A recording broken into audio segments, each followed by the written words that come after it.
সর্বনিম্ন কত টাকার মালিক হলে কুরবানি ওয়াজিব হয়?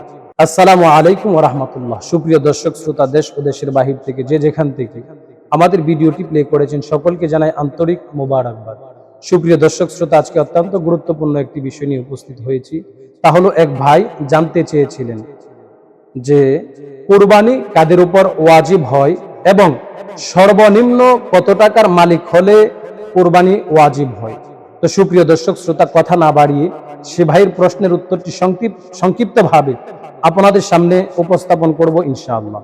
সুপ্রিয় দর্শক শ্রোতা, প্রথমে বলে নিচ্ছি, কুরবানি অত্যন্ত ফজিলতপূর্ণ একটি ইবাদত। তো এবার আসুন আমরা জেনে নেই কুরবানি ওয়াজিব হওয়ার জন্য কি কি শর্ত আছে। কুরবানি যে ব্যক্তির উপর ওয়াজিব হবেন তিনাকে সাবালক হতে হবে এবং সুস্থ মস্তিষ্কওয়ালা হতে হবে। কারণ নাবালকের উপর কুরবানি ওয়াজিব হয় না এবং পাগলের উপর কুরবানি ওয়াজিব হয় না।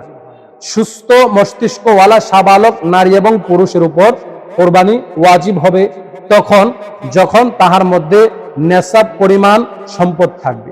নেশাব পরিমাণ সম্পদ বলতে কি বোঝানো হয়? নেশাব পরিমাণ সম্পদ বলতে বোঝানো হয় 7.5 ভরি স্বর্ণ এবং 52.5 তোলা রূপা।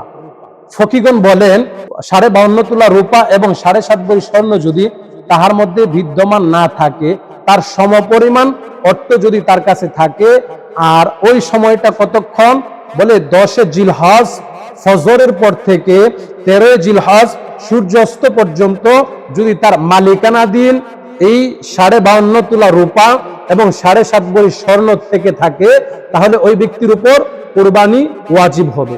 ফকিগণ বলেন শুধু এমনটাই নয়, যদি 52.5 তোলা রূপার সমপরিমাণ মূল্য তাহার কাছে বিদ্যমান থাকে, 10 জিলহজ থেকে 13 জিলহজ পর্যন্ত এই 3 দিনের ভিতরে যদি সে এই 52.5 তোলা রূপার সমপরিমাণ মূল্য তাহার মালিকানাধীনে থেকে থাকে, তাহলে তাহাকে কুরবানি ওয়াজিব হতে হবে। তো সুপ্রিয় দর্শক শ্রোতা, আমরা অবশ্যই বুঝতে পেরেছি কুরবানি ওয়াজিব হওয়ার জন্য নেশাব পরিমাণ সম্পদের মালিক হতে হবে। আর সে নেশাব পরিমাণ মালটা কিভাবে আমরা বুঝতে পারি?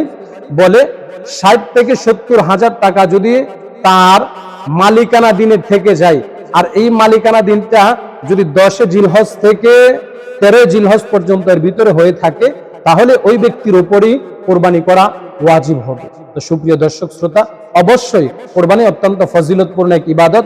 ইনশাআল্লাহ আমাদের যাদের সামর্থ্য আছে আমরা সকলেই চেষ্টা করব কোরবানিতে অংশগ্রহণ করা ইনশাআল্লাহ। আল্লাহ তাআলা আমাদেরকে তৌফিক দান।